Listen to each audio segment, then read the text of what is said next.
Ramenez la coupe à la maison. Allez, ramenez la coupe à la maison. Allez, les bleus, allez. Salut à tous des PSG. Moi, pas de film du PSG à proprement parler aujourd'hui, mais je vais faire un petit débriefing du match qui vient de se dérouler, à savoir Hongrie-France. Qui n'a pas été flamboyant, faut le dire. Je vais pas te faire, tu vois, un débriefing que je fais d'habitude, je vais seulement te citer ce que moi j'ai vu, et deux joueurs en particulier, qui pour moi, c'est faux. Voilà. Faut que je. Voilà. Bref. Donc, si tu veux, le premier match qu'on avait fait, voilà, on avait rencontré l'Allemagne.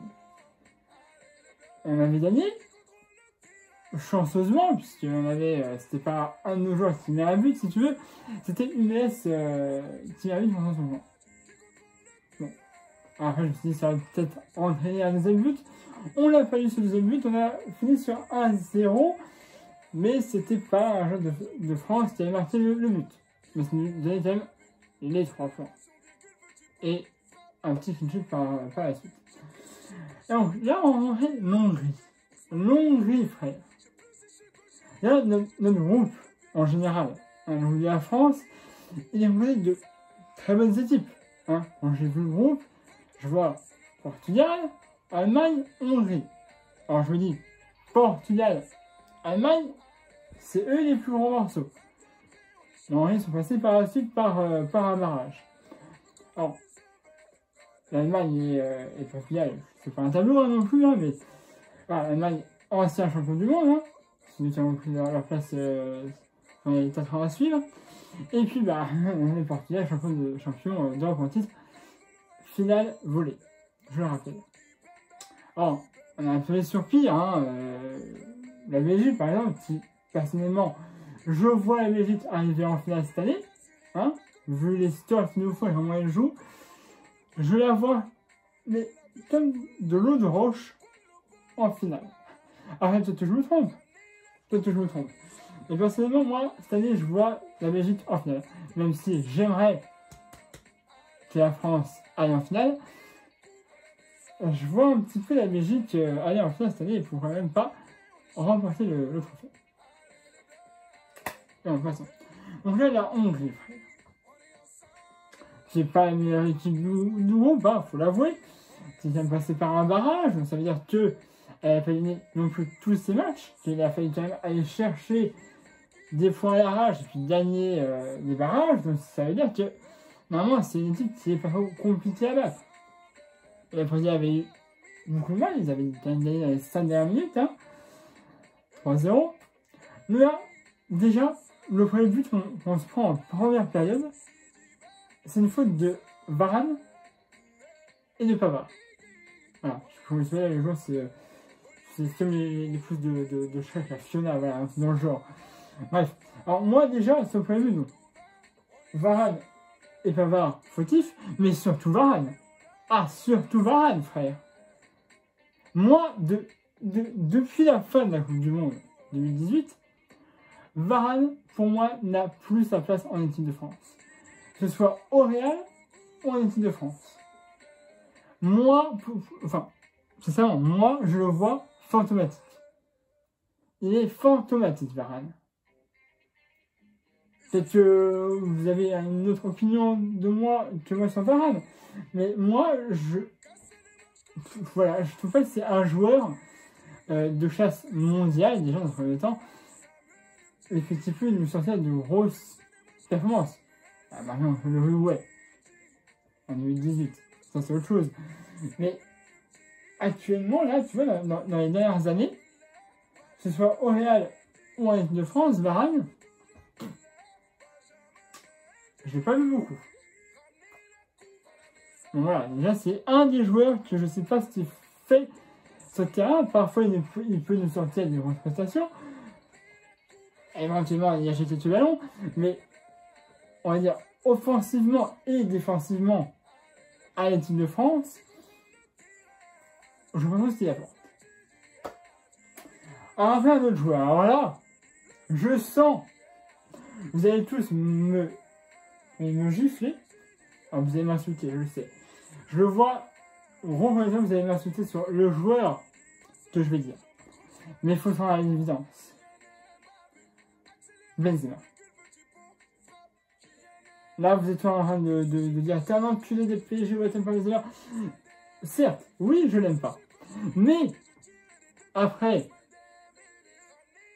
il y a aussi le joueur en question et la réaction sportive. Je ne sais pas ce qu'il est revenu à l'équipe de France. Face à l'Allemagne. Donc, il y a un but qui a été refusé. Mais, juste sur le plan défensif, après, là, je sais pas, non. Il y a, je sais pas, mais combien de fois, quand il pouvait aller, voilà, au duel, prendre le ballon, il ne l'a pas fait. Je sais pas combien il y a eu de, mais, je dis, mais, frère, tu t'es fait une faute, et c'est quand même au moins de prendre le ballon.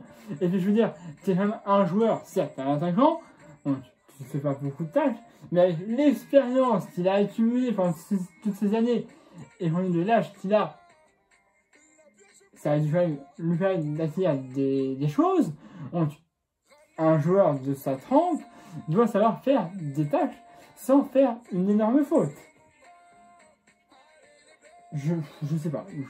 Parfois, le ballon passait devant lui, il restait, il marchait.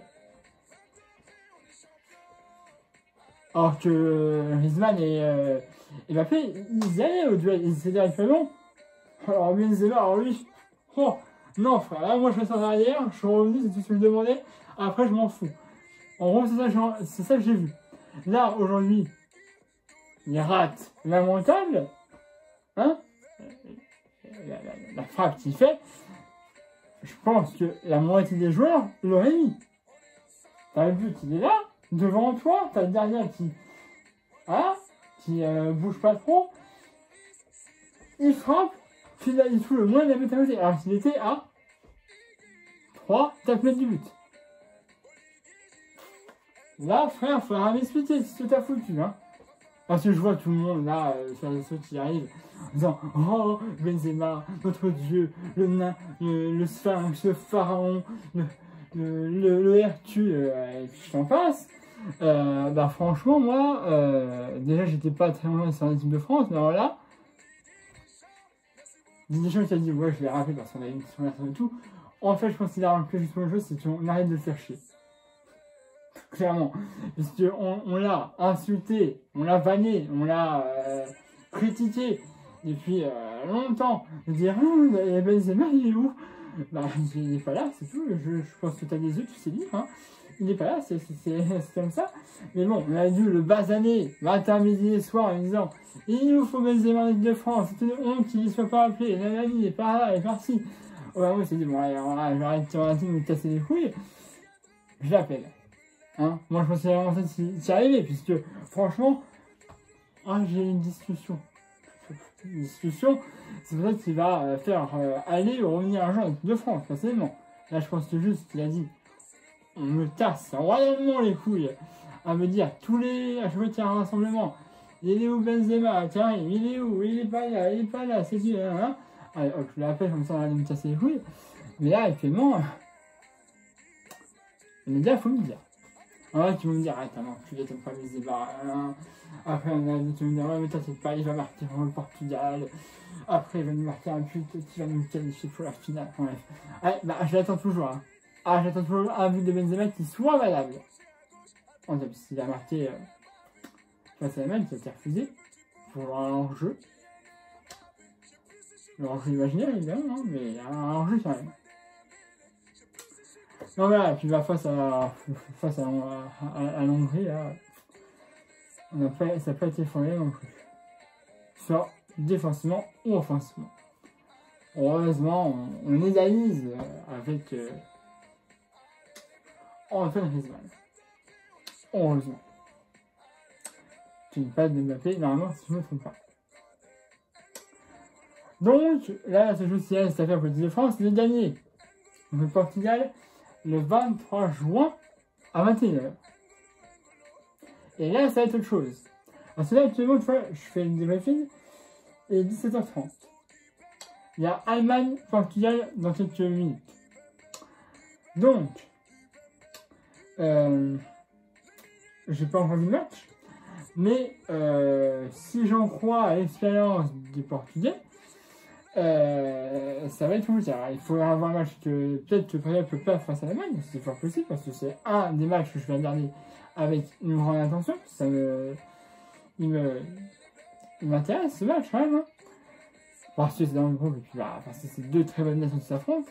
Donc, éventuellement, si l'Allemagne gagne, nous on reste premier du groupe, on a pris que un point, et le Portugal reste deuxième.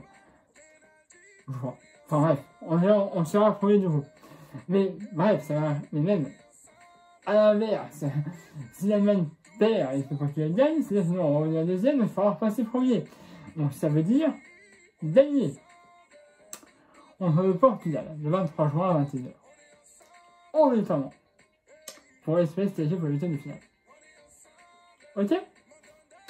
Bref, je vous en un peu longtemps. Abonnez à la chaîne si ça l'a fait. Pêchez-vous dans la semaine de d'habitude. Mettez un pouce bleu. Une vidéo, je ne sais pas si je ferai d'autres débriefings de l'équipe de France pendant cette trêve. Mais voilà, je voulais parler de ce match face à la Hongrie parce qu'il y a Varane et Benzema que pour moi actuellement n'ont pas encore leur niveau en équipe de France et n'ont pas de bonnes performances. À part quelques fois de la part de Varane, mais Benzema, ça reste encore quelque chose. Hein. Mais bon, bref, on va s'aller plus là-dessus. Peut-être toujours Fredo de la France, mais je sais pas. Actuellement, là, j'espère qu'on va se qualifier pour les huitièmes, et allez, j'espère en finale.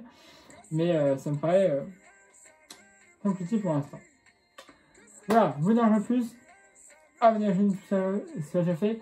À la page Facebook. Le lien dans la description de la vidéo. Et mettez un pouce bleu et sinon. Allez, voilà, salut à tous.